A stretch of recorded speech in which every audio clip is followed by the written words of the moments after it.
Alright, today is November 16th, 2016. The time now is 8:12 p.m. and tonight we're going to be having a little bit of a story time, and story time is going to consist of my morning events today. Now, earlier on this morning, let me backtrack a second. Most of you know I am a volunteer firefighter, and with my specific department, we normally get maybe one good structure fire a year, and there was a structure fire this morning, so I was just sound asleep in bed, and next thing I know, I got a text message and kind of rolled over, figured, I might as well check what it is. And it was, our fire paging alert text message, and it said structure fire, and I'm like, all right, you know what, I probably should get out of bed and, just go see what's going on, because I want to say 3 out of 4 times we get a text that says structure fire or a page that says structure fire.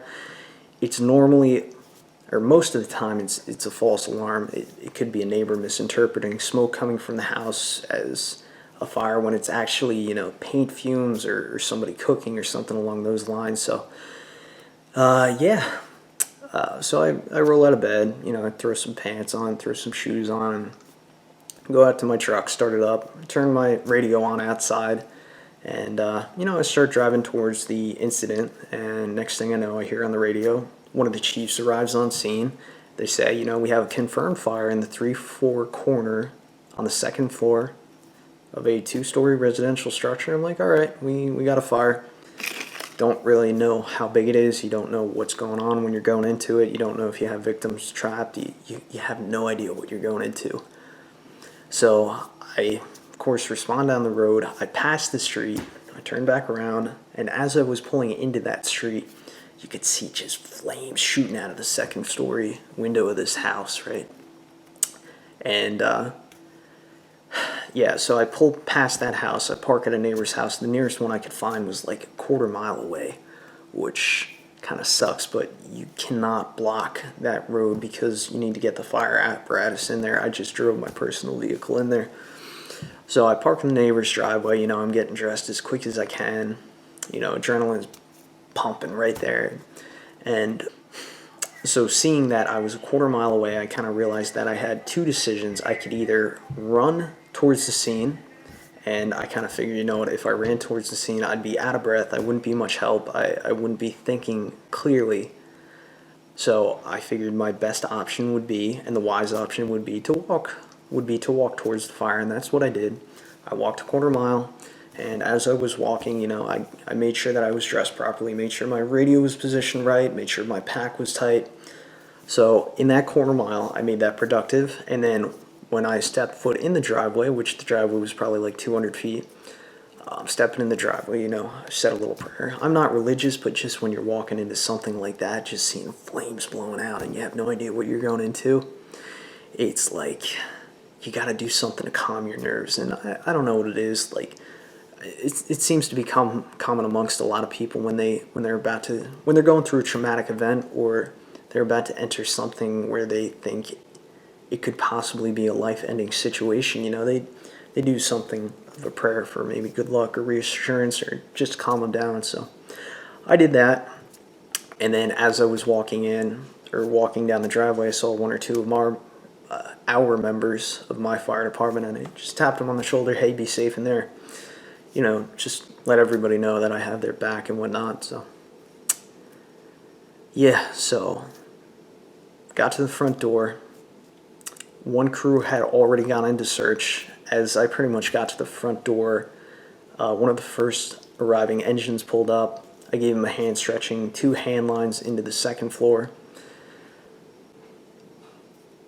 Being a fireman, one of the most gratifying jobs on the fire scene is the knob, or the nozzleman. He is the one who operates the nozzle on the end of the hose line, and he actually puts the fire out.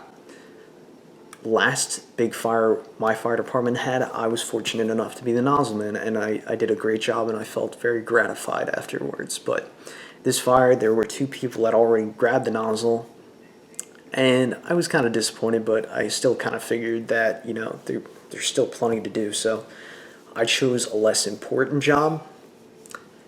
Well, let me rephrase, I chose a different job. It's still just as important. So I helped them feed the line up the stairs. And, you know, kind of after the fire, kind of reflecting on it, I kind of felt like I wasn't doing something extremely important, because you always feel like the person actually putting out the fire is the real hero. But that, you know, after pondering it and reviewing it in my mind, that is 100% not true. Everybody has a crucial role.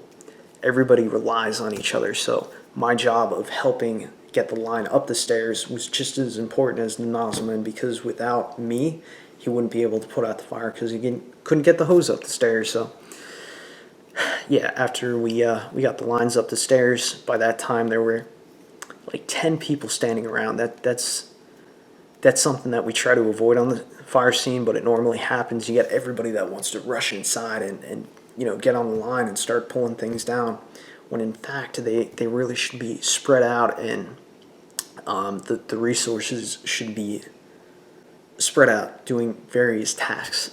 So, you know, reflecting upon it, probably should have said something, but I didn't. Kind of figure, you know what, whatever.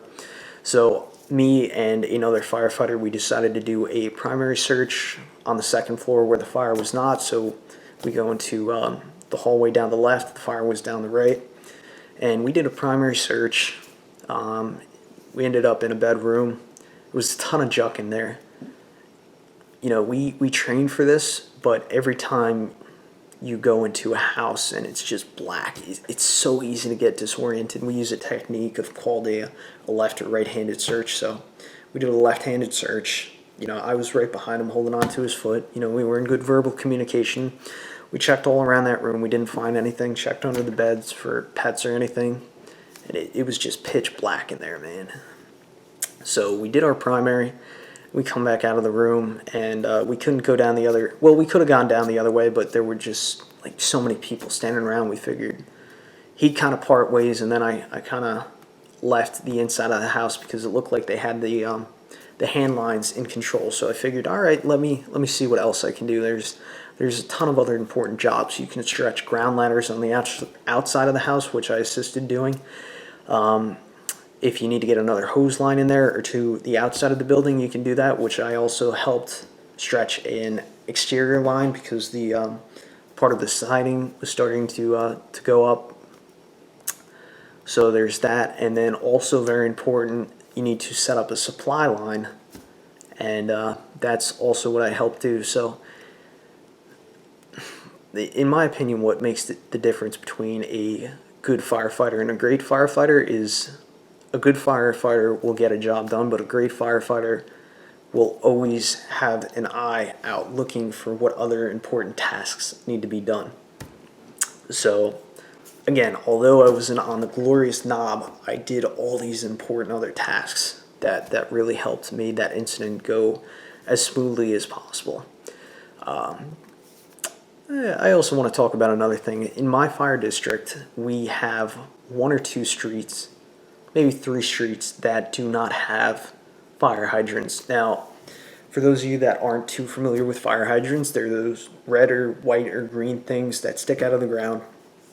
I'm sure you all know what a fire hydrant looks like, but with a fire hydrant, when you take the cap off and you twist that stem, water will come out of the hydrant. It's a pressurized water source. And on these two, unlike these 3 streets in our district, we don't have hydrants. So it's very challenging to get water in there. There's a couple ways you can do it. If you have tanker trucks that carry a couple thousand gallons of water, or even 1,000 gallons of water, they could shuttle water up to the scene.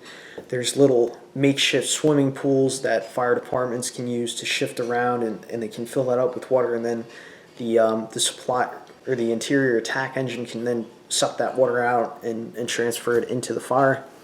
But with this situation, the house was actually right next to a kind of like a dirty lake. So what we ended up doing, we pulled a draft off one of our supply truck. And pulling a draft is when you take a couple, we call them hard suction lines. They're hard hose.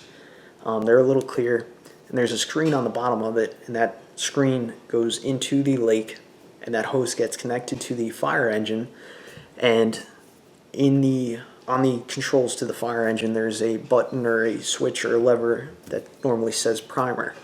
And what happens is when you pull that primer, the atmospheric pressure inside the pump decreases. And I believe that's measured in inches of mercury, if I remember correctly from pumping school, something like that.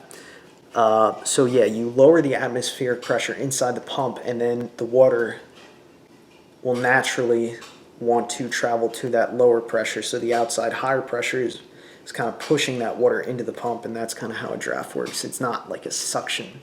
We call it, lower atmospheric pressure, if you want to get scientific. But so yeah, we pulled a draft. It was a halfway decent draft, but most of the fire was knocked down with the supply water on the attack engine. And yeah, that's pretty much it. We got the fire out. Everybody was okay for the most part. The homeowner did go to the hospital for smoke inhalation. I'm not really sure how serious her injuries are, and even if I did, I couldn't speak about that on camera. But yeah, I just wanted to share that experience with you while it's fresh in my mind. Volunteering is a great thing. It's also very dangerous. It takes a pretty crazy person to want to go into a burning building like that. I don't know. But yeah, and that pretty much concludes tonight's story time. If you guys like this video, I'd appreciate it if you hit that thumbs up button. If you have any interesting comments or questions, or if you have any stories you want to share, feel free to leave that in the comment section below. If you like my channel, I'd appreciate it if you subscribed as well. I'm always trying to do interesting, creative videos. And yeah, that's pretty much it. Thanks for watching.